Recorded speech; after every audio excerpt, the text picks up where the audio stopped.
my friend Milan, and all my friends. So, I'll just start with what Pedro just mentioned about the who are the people, how we can involve the young people.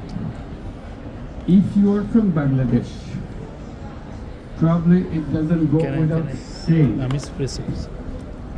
It's not the half of the population are young. Our median age is 27.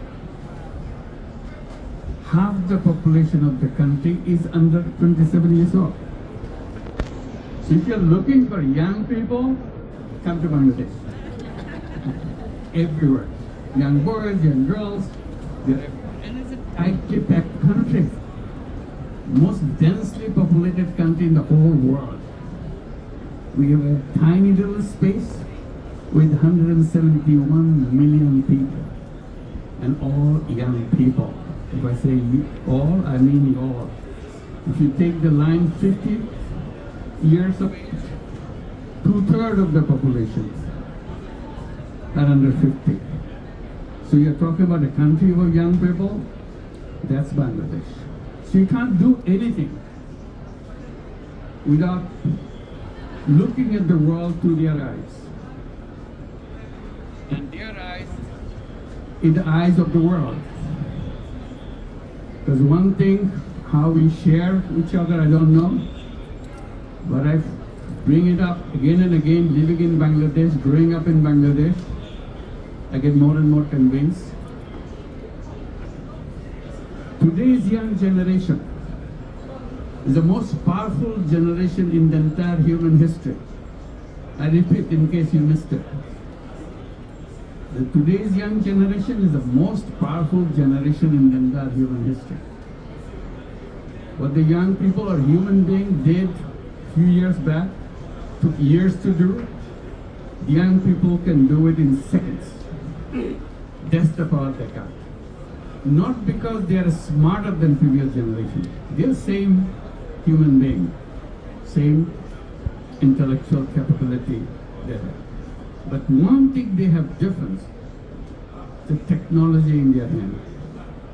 No other generation in the past has so much technology in their hand at birth.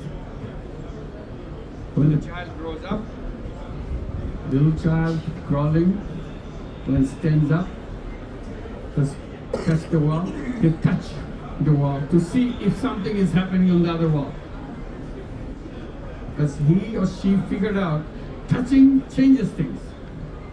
She's looking for the touch to happen.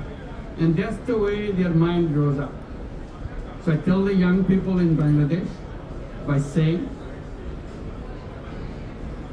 you must believe without raising any question about it. You are Aladdin's lamp. You have the power to do anything by just touching a button. It will be done. If you are convinced that you are Aladdin's lamp, or you are the genie inside of the Aladdin's lamp, and that's what you are. If you feel that you are the genie, if you know that you are a genie, then ask yourself, what are you going to do with the power? Because if you don't use your power, that's lost, completely gone. So we look like same, your generation and my generation, but we are very different. You have the power of the genie. All you need to do is to imagine. Imagine the world that you want to build. If you imagine, it will happen because you have the power. If you don't imagine, your power is useless. That imagine, it never happens because you didn't think about it. So please think, that's the power. And when we are coming to healthcare, that's the message that I give. We can solve all the healthcare problem in the world. Simply, we are still stuck with the old ways of thinking about the healthcare. The technology that we have in the healthcare today is good enough to make things happen in the world. And during the Corona period, when whole world was shaking in fear, what's happening. And they were trying to bring out the vaccine. We sent out a letter to be signed by everybody. That vaccine must not be owned by the patent rights. It should be patent-free vaccine. And they said, no, it can't be done. I said, of course it can be done, because it was done before. So why don't we do it now? But what is the advantage? If you remove this patent right, then anybody, any country in the world can produce it. Now few companies withhold the patent right and control the life of the entire world's population. I said, that's a shame.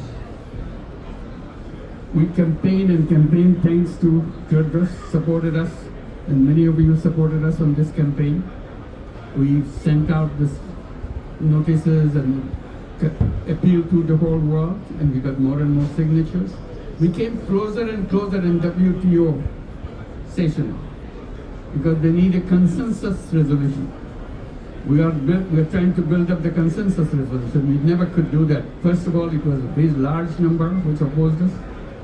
Opposition becomes smaller and smaller. In the final round, 10 countries stayed away from voting. So we didn't have the consensus.